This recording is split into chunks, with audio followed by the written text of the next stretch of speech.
All right, here we are with another episode of The High Ground, powered by Premier Companies. Good afternoon, Sal. How we doing? Great. Hey, we have an employee spotlight again today. We have Drew Allen with us, who is sales for our liquid fuel division. And so what we do in these employee spotlights, Drew, is we just try to find out a little bit about you, all the dirty, dark secrets. Yeah, bring it. So, hope we have a lot of time. So yeah, let's roll. Well, let's start out. You tell us a little bit about yourself. How long you've been with Premier, and you can slide on into family, and we'll prompt you with some questions down the line. Yep. Drew Allen, been to Premier about 10 years. Actually started with Jackson Jennings Co-op in 2013. I'm actually a co-op baby. I was born in Newcastle, Indiana. My dad worked for Henry County Co-op back in the day. So we were watching a video during Christmas last year, and you can see me on the floor as a kid driving around like a little country mart. It was actually a toy tanker truck. So if you still had that today, that'd be. I know. There's actually one out in the showcase. The one I actually was driving around, not the same one, but nice. Yep. Nice. But yeah, I've been here 10 years. I started in the fuel truck. Went to operations for 3 years, and now I'm in sales. So I kind of pride myself on being able to do mostly anything in that division of Premier. So. Good deal. Get married? You have kids? Yep. Got a wife. Been married 10 years. Got a 9-year-old girl and a 7-year-old boy. All right. This is usually that time you can do shameless plugs for your wife. And what's her names? Little girl's Adelie. Boy's Beck. My wife's Erin. So shout out to her. 40th birthday tomorrow. So. Oh, nice touch. I don't know if that's a plug or not. I don't know. You might have left that out. First, the shout out was good, but then I'm not sure how that'll be received. I guess you'll find out when this comes out. We can edit. All right. I mean, we can edit. Cut it out.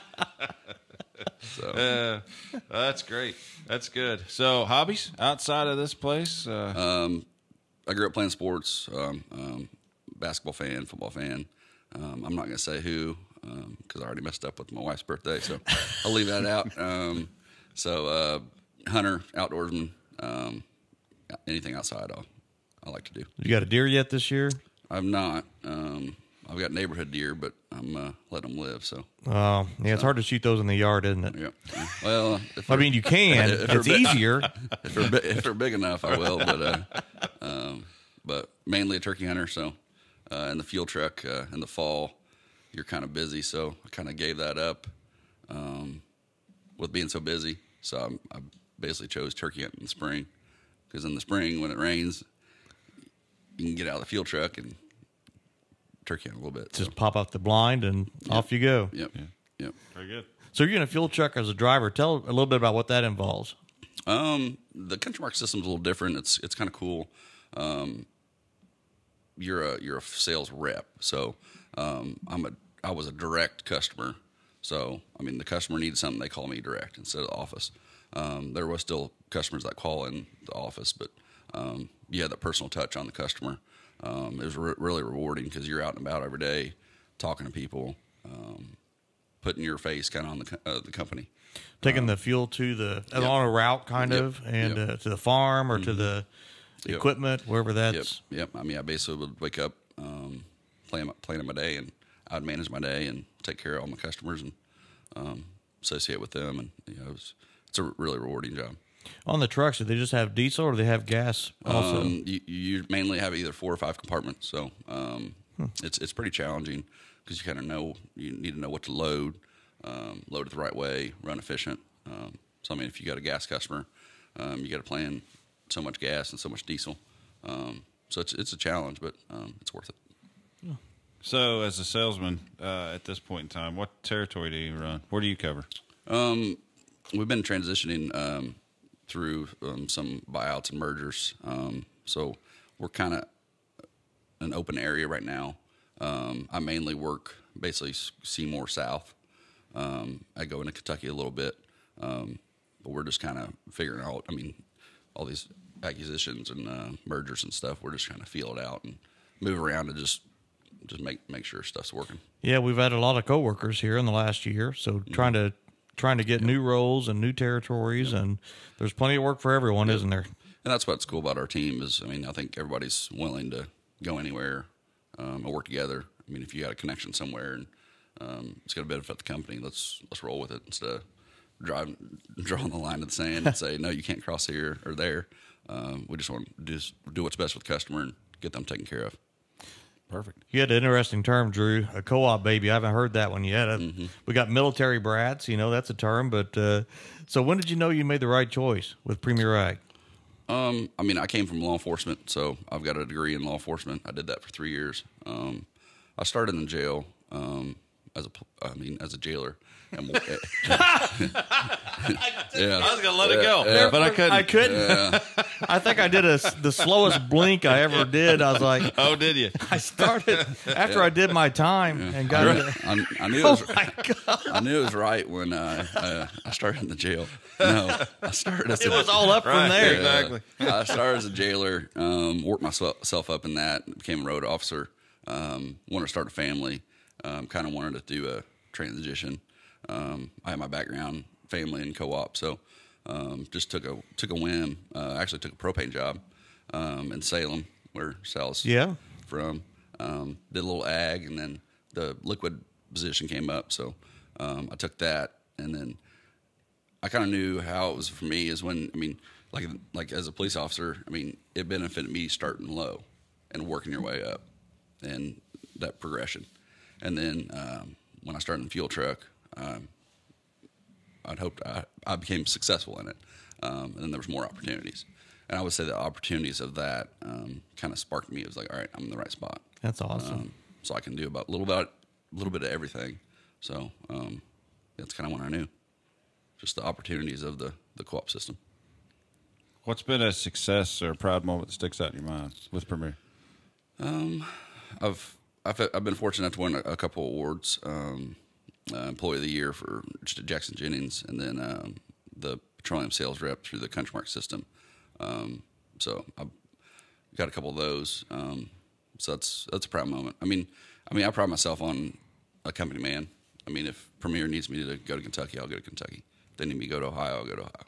So those are rewarding to me to be able to do anything. We joke about being a Swiss Army knife. It's like, in the co-op system, you kind of almost have to be a Swiss Army knife. Just that's pretty good. That's pretty adequate. Yeah, and then you go into, well, if you can't be good at or great at one thing, you got to be average at 8.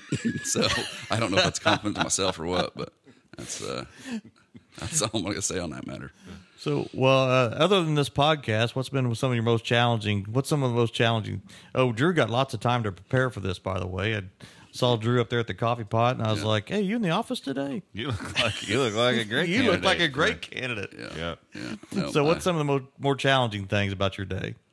Right now with the diesel shortages and all that stuff, it's challenging. And I mean, working in the co-op with the past couple of years, I mean, you guys know how much changes we went through. Yeah.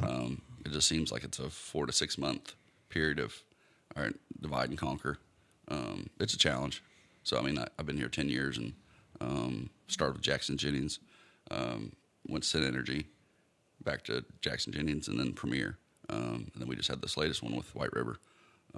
So it's a challenge, but I mean, you got to grow. So, yep. Who would ever thought we'd outgrow this office once we for sure. Yeah. we built the office, and the next thing you know, we're busting at the seams again. So, and it's funny because we'll be in the truck and we'll be filling in for somebody in Kentucky, and I look over at the guy and said, "All right, last year if I'd have told you you would be driving a fuel truck in Kentucky, would you have believed me?" Oh no. And then we were in Ohio last week, and I looked over at the guy. I was like, "If I told you last year you'd be driving a fuel truck driving by Kings Island north of Cincinnati, what would you say?" And no, I wouldn't believe it. No. So it's always in the back of your mind, just thinking like, what's next? Always coming back from Louisiana, and we saw a Southern Petroleum truck in Nashville, Tennessee, and it happened pretty fast. It's neat, but like I said, I mean, next year, no telling where we'll be at or what we'll be doing, but looking forward to it. Well, since you said you can go anywhere, I'm sure that you'll be first. You'll be the first. You'll be at the point first man. One called. Yeah. Drew's dumb enough. He'll do it. Call him. Exactly. Call Drew. He'll do it. Yeah. So Drew and I have a connection because when Drew needs a new truck, I usually end up getting one too. Now it seems like we're going to be on that, so I'm waiting for my next notification that it's time for you to get a new truck. So I'm never too good to take hand-me-downs if they're from the right people. Yeah, and I would classify mine as lightly used. Yeah. I would guess. I tell you, And Ryan's got a reputation to take care of stuff, so it kind of puts pressure on me to withhold that truck the next 2 or 3, 4, 5 They years. get a lot of miles on them. Yeah. They do. Yeah. They do get driven. That's for sure. As long as I don't get stuff thrown at me driving it, I'll be good. I hope not. Yeah, I'll stay out of Lagodi. There you go. That's probably advisable. well, other than hunting and outdoors, I mean, what else do you do? What your kids involved in? They doing sports too? You said you was sports and Yep. Yeah, we're experimenting. I mean, as parents go, you say it flies by, and people tell you that, and you're just like, oh, whatever. And then it's like, man, we're not really busy, and they're just like, oh, wait, you'll get busy. And now it's like you got 1 or 2 nights available in a week, and you get second practices. grade basketball and who did it? Yeah. Yeah. So we're doing Adley's doing volleyball, trying that out, and then Beck's doing basketball. So I'm not really happy about it, but volleyball's on Friday nights and basketball's on Saturday morning. So it's like, come on, guys, let's do that during the week. I only So gotta, back to that divide and conquer thing that you talked about a little bit. yeah, yeah. That'll cut into turkey season. Yeah, it will. It will. That's why I got to choose one species to hunt and ask for forgiveness for one instead of multiple. For sure. Yeah, For sure. So That's all I've got. Drew, thanks for joining us on short notice, and appreciate all you do for the company and all the hard work you do. So yep, no problem. Appreciate it. And just remember to cut that birthday out. It'll be good. oh no, we'll probably her 26th, is that the one you're talking It's about? 23. 28, Yeah, 23. There you go. Yeah. There you go. All right. Well, that's another episode of the High Ground powered by Premier Companies. Thanks. Thank you very much.